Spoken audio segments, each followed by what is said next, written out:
NRA annual meeting canceled. Oh, man. Do I get my money back? Did you pay money? Oh, because it's free. So if you paid somebody money, gotta see if you can get it back. Maybe that's a good new scam I'm going to start running. I need you as my agent. Anyway. I need you as my agent. Hey, PRMI Mortgage, primeres.com/Alpine. If you're in the military, are you looking for help with a VA loan? Well, if you're looking to buy, refi, or if you're just considering a reverse mortgage, call our local mortgage guy that you can trust. Call Chris Wiley at PRMI Mortgage. For nearly 25 years, Chris has been helping local San Diegans with all their mortgage needs. Give Chris Wiley a call at 619-722-1303 or primeres.com/Alpine. All right, so we have some very cool guests on the line to talk about the NRA annual meeting that got canceled. Charlie Cook and Amanda Suffecool. How are you guys? I am great. It's awesome. a tie. Right on cue. So Charlie, talk about what the cool grams that you do. So I do these things called gun grams, and I put my two worlds together of being a musician and being an instrumental music teacher. And I play the trumpet with one hand, and I shoot a gun with the other hand. And I do this at the same time, and I shoot into the rhythm of the songs that I'm playing. Lindell in the studio here is nodding his head. He can't wait to check it out. I like Lindell. What are you doing next week? I want you back in the studio. He's ready. And Amanda, talk about the show that you're a part of. Well, I have a nationally syndicated Pro 2A show called Eye on the Target Radio, where I talk guns and concealed carry in the local current climate that is a Second Amendment. Awesome. And you guys were all set to go to the NRA annual meeting. Where was it this year? Supposed to be. It was. Yeah, Houston. It was supposed to be in Houston. And I've actually been to an NRA meeting in Houston a few years ago. They had it in Houston. And it's a nice little town, and they do a pretty good job. But generally, Charlie, you've been to the NRA annual meeting before. Describe what the NRA annual meeting is all about. I have not been to an NRA annual meeting, which is why I am even more let down. I have been to the Gun Rights Policy Conference for the last 6 years, and I will tell you, I assume it's more of the same, but on a bigger level. Amanda, have you been? Oh, yeah. All right. I've been. Lay it out. Tell everybody what it is. So there are a couple different major shows across the country that are Second Amendment. And so if anybody has been to SHOT Show, that is actually like the gun dealer show. The NRA is actually for the end consumer. And so it is every gun manufacturer, every accessory manufacturer. They're all there talking to the end consumer about the newest things and what's there and what's coming and all of that. So it's a great opportunity to just see, to be embedded in the gun community, if you will, to see what's new, see what's coming, see what the future holds. And so for some who have been to like SHOT Show, it kind of is more of that. But since we've not been to NRA for now 2 years and SHOT Show for a year, we don't have a clue as to what's coming up. Yeah, the NRA, it's big. It's like a gun show, but then there's also they have guest speakers. I saw Glenn Beck a few years ago give a fantastic talk. NRA leadership comes out and they talk. Who are some of the other? A bunch of people. I saw Jeff Foxworthy show there. He was he opened up for Mike Huckabee. And I got to tell you, you see Glenn Beck and you see Mike Huckabee, and you see some of these folks on TV and kind of listen to them interview or whatever. And they're, whatever. You may like, you may not like them.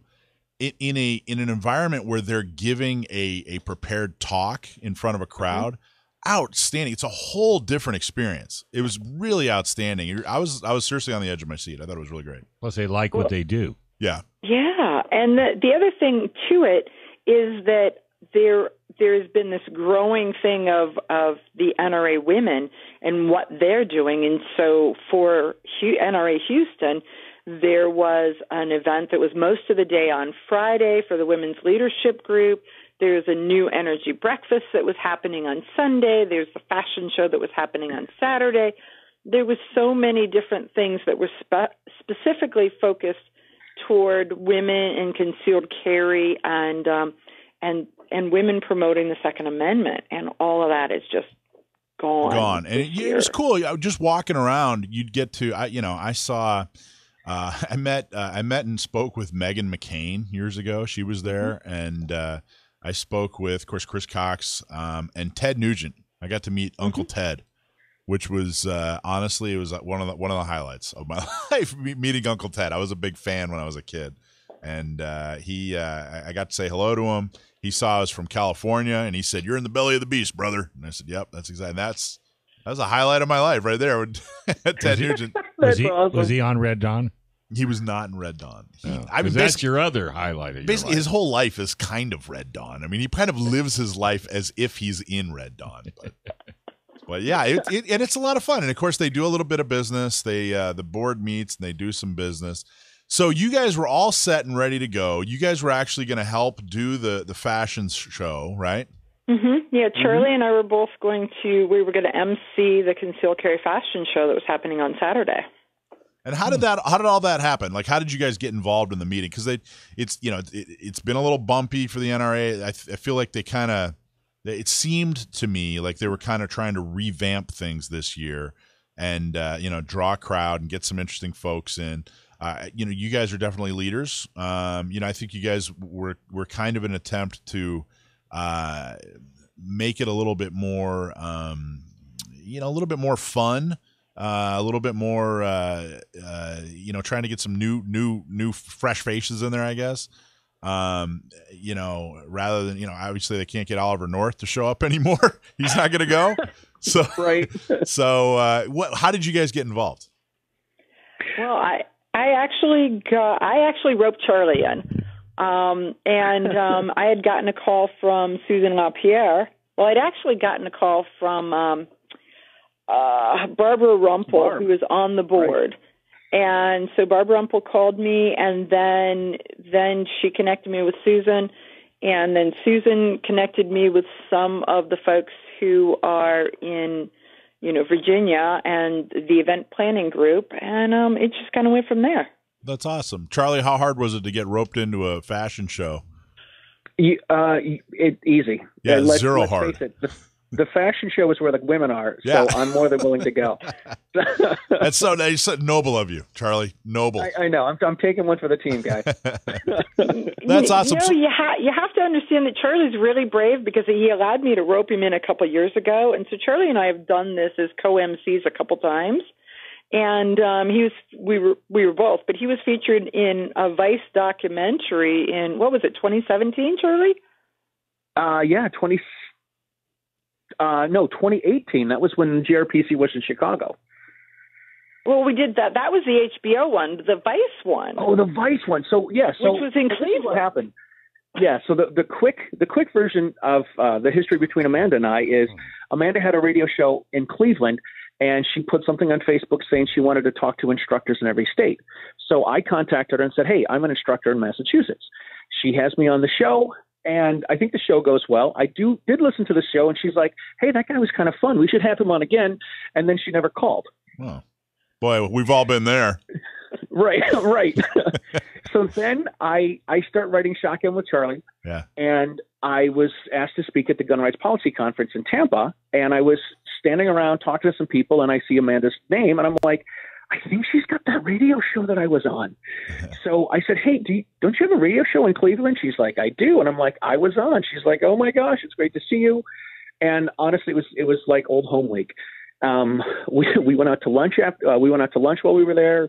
And then, we kept our friendship and kept in touch. And she's like, "Hey, I'm doing a fashion show in Cleveland. Do you want to come be part of this?" And I'm like, "Yeah, absolutely." Done. No problem. And Charlie, honestly, everybody listening, Charlie is really a fascinating guy. His story is really interesting. He's a very interesting interview. We did a Magnum episode with Charlie. I don't remember when. Within the last spring. Yeah, back in the spring. Yeah, it was about a year ago. And so if you go to youtube.com/Gun Owners Radio and check out our Magnum episodes, Charlie's got a fascinating story. And it was really, really interesting interviewing you. And I think you guys, I haven't seen you guys MC together, but I could totally see it because you both are, full of personality and have a lot to say. And I could see you guys complimenting each other really well. And we're completely irreverent to one another. So it makes it so much fun. So they cancel? Why did they cancel the show now? Well, they canceled the whole show because, frankly, they had moved it from April to September to begin with. So it is always in the spring. Yeah. And so they shifted it back because there was a couple different things, and COVID was a big piece of it.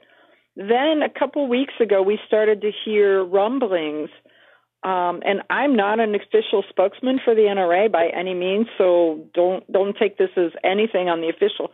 They sent out a press release, but we started to hear rumblings that there were gun companies that are in states that are starting to lock down, and they have concerns. Do they send their employees? Do they lock them down for 14 days afterwards? What do they do? And do you want to, in a state that looks like they're ramping up the COVID, do you want to subject your employees to 80,000 patriots all in one place and be accused of being involved in a super spreader event?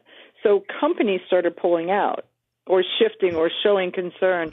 And then it's just the legs fell out from under it, is what I think. I guess that makes a little more sense and seems like a little bit more sincere than some of the whispers I've been hearing.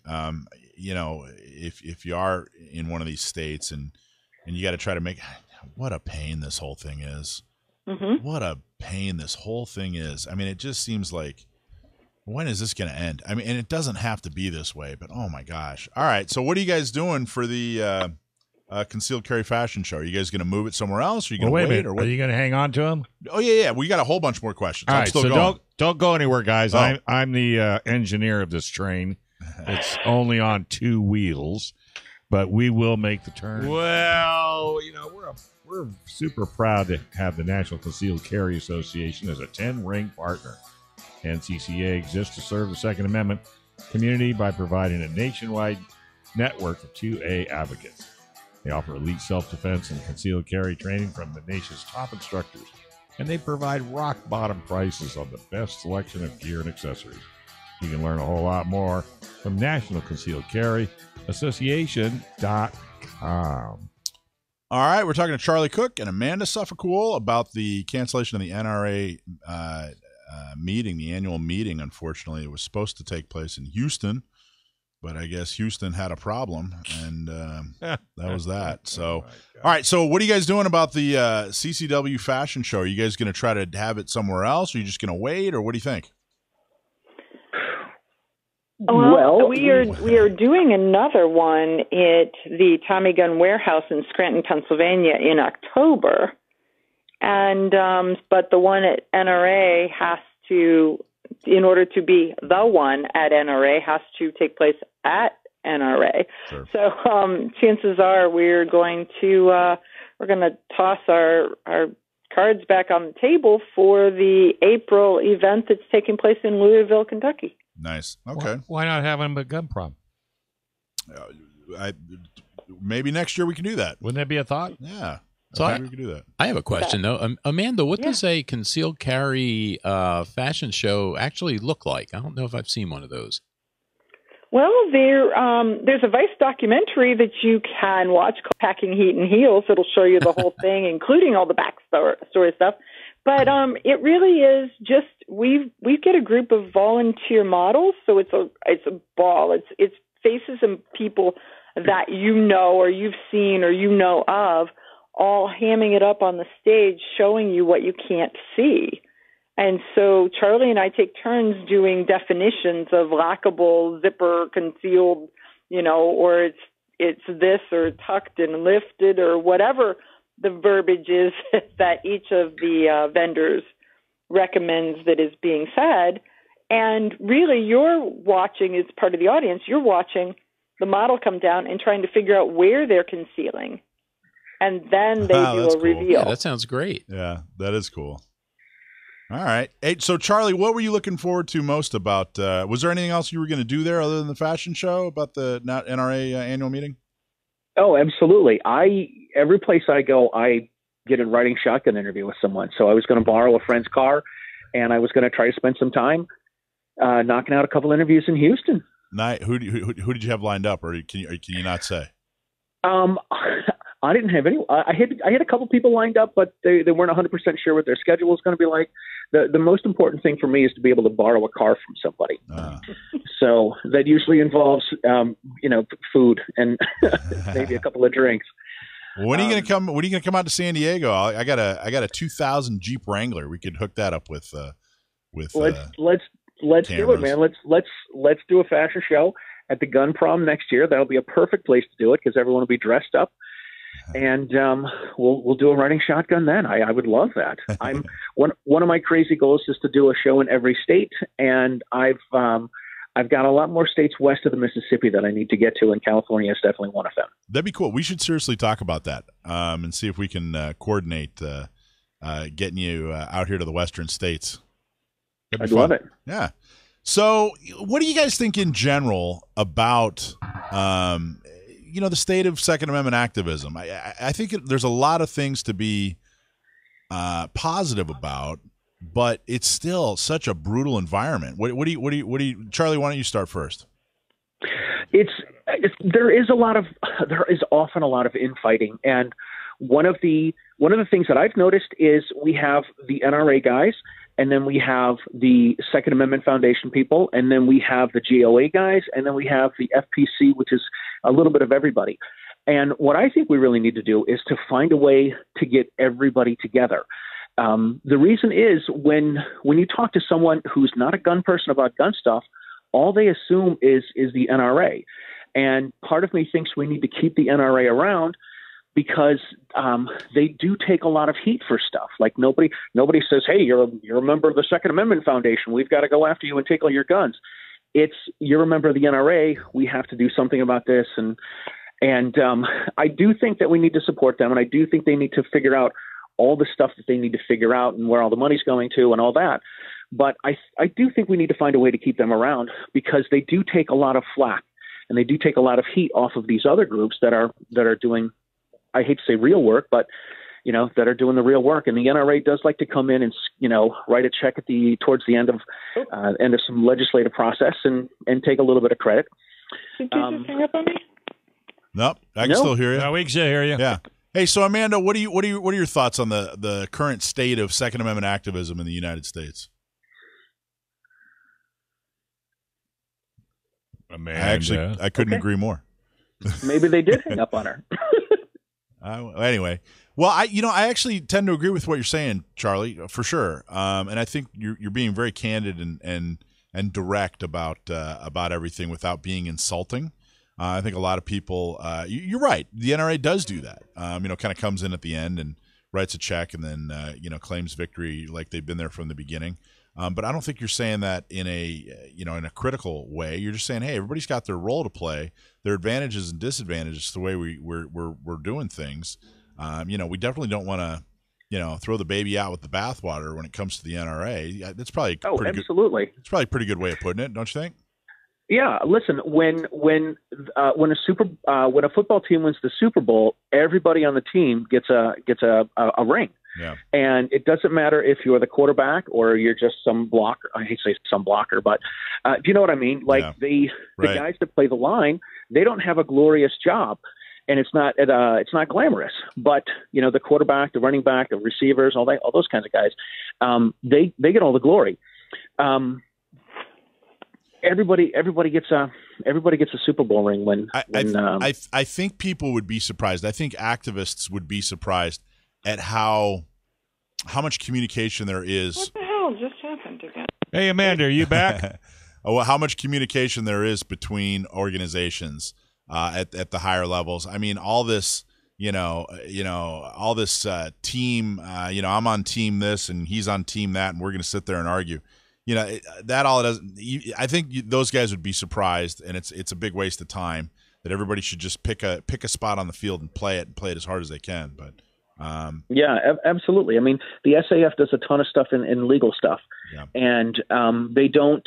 You were talking about, what do the anti-gun wackos do for education? Well, the SAF doesn't. I don't want to say they don't deal with education, but they don't deal with. They don't. I know they had a training division for a while, but it wasn't the main focus of what they were. They were, hey, you know what? We fight legal fights. we're in courts and we're filing legislation and we're filing amicus briefs, and they're doing all of the legal work and fighting those battles so that the rest of us can deal with all the rest of the rest of the battles we have. Yeah, and I think that's great too, Charlie, because the everybody has their role to play, and I agree completely with what you're saying, about the NRA as well, because whatever problems they're having lately, you have to remember, and gun owners need to keep this in mind, that we have guns today and we own guns today in large part because of the efforts of the NRA over the years. So some of these people that have a big issue with the NRA and they're ready to abandon them or something, I think that's the wrong way to go. And I agree with you completely. Everybody's got their role to play. They'll fix what they need to fix. Gun, they're saying the NRA needs to go away. Oh, people do that. Yeah. Right. By the way, we got Amanda back. All right. So we can stop talking about her. Amanda, we were just talking about the current state of Second Amendment activism in the United States. What's your opinion? How are we doing? Well, there's a couple different things. One is this whole NRA thing. The interesting part is that you got to look at the NRA and the troubles they're having is almost like they're having a divorce from their marketing team and their PR firm. And who is better to make you look bad than somebody who knows all the inside? Mm-hmm. So there is that piece of it in amongst all the other stuff. Not saying they don't have their troubles, but I'm saying that you can, that there are different factions that are fighting over who gets custody of all the friends, who gets custody of the kids. And as you listen to the stories, think that through and then say, who's going to benefit from this? When they roll whatever the story is out. The NRA is the group that all the legislators talk about, they're concerned about. They understand that though the NRA may have 5 million, 6 million members, they really have double or triple that because there's somebody in the family who belongs, everybody else in the family votes in that same manner, they talk to all their friends. So it is the biggest elephant in the room, and the next largest organization is only just shy of 1 million members. So it can't, if we're going to survive the Second Amendment fight, it can't go away. I agree. I totally agree. And on with a but I agree. And on top of that, some government, or I should say some enemies used government. Because they saw, they smelled blood in the water. They saw there was weakness, and so they went after. They used government to go after NRA and did even more damage. I agree with everything you said. My but is Wayne should have left years ago, 2-3 years ago when all this started, and I think it was It's extremely selfish that he's still there, and that it has nothing to do with the Second Amendment that he's still there. And I was standing by him, but when I started seeing people like Chris Cox leave. Okay, you know what? Your ship is sinking.